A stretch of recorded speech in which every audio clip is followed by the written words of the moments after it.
This is the introduction to the video. So, me and my brother always used to play video games together when we were younger. We used to play games like Call of Duty 4, Modern Warfare, Assassin's Creed 3, and Battlefield 1942. On the other hand, I also had a sister, and like most girls, she wasn't really into video games that much, but there was one game that me and my sister always used to play when we were younger, and that was The Sims. Now, The Sims 2 and Sims 3 were games that we had a lot of fun playing, creating really wacky characters and making them go around and do silly, goofy things. I remember this one time we made this family, and they lived in this houseboat, and the family, the husband was this white albino bald man, and the wife was a Britney Spears lookalike. And I'm not talking this Britney Spears. I'm talking like that Britney Spears.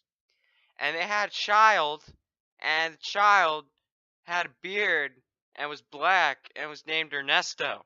The point being that we had a lot of fun with The Sims. And in an age where we see a lot of mobile games where you control all the aspects of a character's life, like episode, or one of those other shitty ass mobile games that you always get ads for when you're trying to watch a YouTube video that are really annoying. The Sims was like the first game to actually like do that kind of thing. Except they didn't really have shitty ass ads. But The Sims' last entry to the series was in 2014. And right now, it's 2019. And we haven't heard anything from them. So, what happened?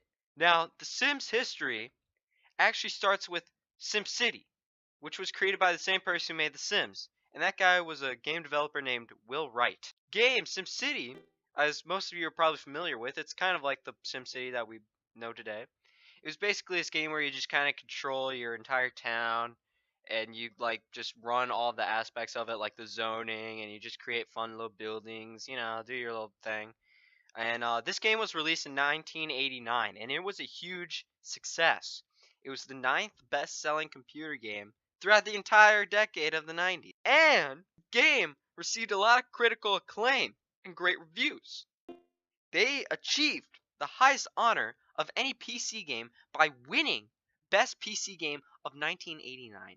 The success of SimCity launched Will Wright and a video game company he created called Maxis into the thick of the PC video game market. Wright created 2 more SimCity games throughout the 90s, both of which kept up with the popularity and quality of the first SimCity game.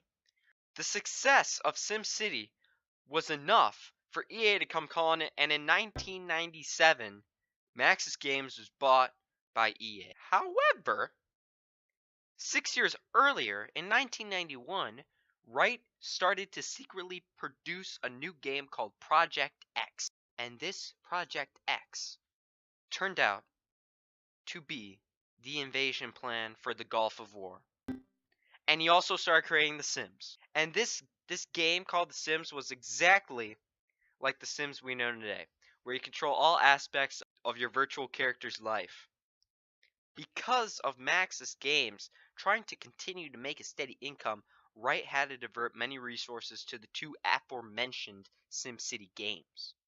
But Wright still kept producing The Sims, and after 9 years of development, The Sims was released on January 31st, 2000. When you say 2000, it sounds weird because like there's no and. It's just 2000. So it sounds really weird as a sentence when you say it. It's kind of annoying. Now The Sims, like its SimCity predecessors, received lots of awards and also became the highest selling computer game of 2000. This meant that Wright would continue to receive support from EA to create more Sims games because, EA is like, oh, we see the money. Yeah, we see that money. That money's ours! In fact, The Sims was such a big hit that the website Maxis.com actually changed its name to TheSims.com. That's how big it was. However, after the release of The Sims, Wright started developing other projects like Spore, which turned out to be a huge failure. But that's not the point. The point was that he was done with The Sims and SimCity. He was like, hey, that's in the past. I'm done with that. But EA was like, no, no, no, no. We gotta make that money. So they started to create more Sims games. The Sims released 2 more games throughout the 2000s, The Sims 2 and The Sims 3, which I played and I think are really awesome and fun. Both of those games actually received good reviews and great sales numbers despite the backlash from Sims players for all of the expansion packs in Sims 3. I mean, what the fuck, EA? This is where it all began. This is where the DLC from The Sims began, people. It all started here. Now, anyway, as I said before, I have played Sims 2 and Sims 3, and I can honestly confirm that these games are still really good games. Like, I just played them the other day, and they're actually really fun to play. As the Sims 2 and Sims 3, released, they became cash cows for EA. So it was no wonder that they had Maxis make another game, The Sims 4, and this is where it all went downhill, ladies and gentlemen. The Sims 4 was released in 2014, but a year earlier, Maxis released SimCity. SimCity parentheses 2013 parentheses. And it was a total failure. I mean, it was fucking garbage. I played the game. It was horrible. It was a waste of money. The main reason why it sucked ass is because of the connection errors. You see, to play SimCity, the parentheses 2013 parentheses, you had to be online all of the time. Okay, and the servers were absolute garbage. If you guys know what happened with Diablo 3, this is exactly what happened.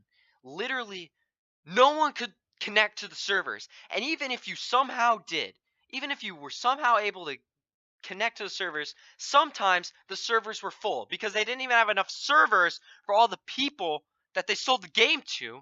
So even if you had a great internet connection and you could connect, you might have not been able to play because there wasn't enough availability in the servers.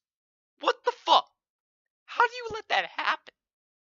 How do you not know to make more servers for your game when you sell so many copies and you spend so much money on advertisement and you basically create a ripoff of Steam for this fucking garbage ass game?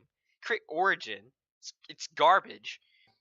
And you don't even have enough servers for your players. Are you kidding me? There was also a lot of disappointment because of the lack of new features. In fact, some features were taken away from SimCity 4, which released in the 2000s. And also the game engine was complete garbage. It was the same one that they had used for SimCity 4. And when there's a game like City Skylines that's out there, which is actually a good game, where you actually have freedom and it's cheaper and there's more accessibility, you don't have to connect to a goddamn server all the time. It just spelled doom for SimCity, and it completely flopped. It was a horrible game. So, The Sims 4, released in 2014, had all of the momentum go against it. But this was still The Sims, okay? This is still a trusted franchise that has always come through. So, The Sims 4 released in 2014, and it received average, moderate reviews. Many fans and reviewers were upset with the lack of new features, the same thing that happened with SimCity, and lots of people were upset with just the lack of stuff. There wasn't that much new stuff added to the game from Sims 3. And I would argue the same thing because I've played The Sims 3 and I can tell you that it just felt like there was more stuff to do. In fact, most of the game in Sims 3 can be played outside of your house. You can, go around and do stuff, but in The Sims 4, you just feel limited to being cramped in your house. Also, there was a lot more customization options in Sims 3 than there was in Sims 4, which is weird because you just think that that's such an easy thing to add more stuff in the game, but just houses and clothes and character models, it all felt better with Sims 3 than it was with Sims 4. In Sims 4, it just felt like you were getting boxed in and there was only. And really, the only thing that was better about The Sims 4 was the graphics, and even that wasn't as much better as Sims 3. I mean, Sims 3 graphics are not that worse. So after the failures of SimCity parentheses 2013 parentheses and The Sims 4 released in 2014, Maxis was relegated to release mobile games for EA, and they released a mobile game called SimCity Build It and a mobile game called The Sims Mobile in 2018. And these games are exactly what you think they are. They're just these freemium garbage games where you just pay real money to actually get shit in the game because it's hard to actually earn stuff. It's exactly what you think it is. If there was any hope for a new entry into the Sim City or Sims series, those hopes are gone. Because the rise of mobile games has just made it impossible for another PC game like that to launch, just because it's cheaper to produce a crappy mobile game than to produce a full-fledged PC game that actually is decent. Unfortunately, that's just the day and age we live in. It's really sad to see a once innovative, groundbreaking video game company be reduced to producing crappy mobile games. And most likely, with the rise of mobile gaming and PC games like City Skylines taking over the city building market, it's really unlikely that The Sims and SimCity will ever return to the computer game industry. I guess the only thing I can hold on to now is just the memories of playing The Sims and SimCity with my sister. But if you are a fan of The Sims or SimCity, I really suggest that you just go back and play the old games like Sims 3 or SimCity 4 because those games are actually really good despite their age.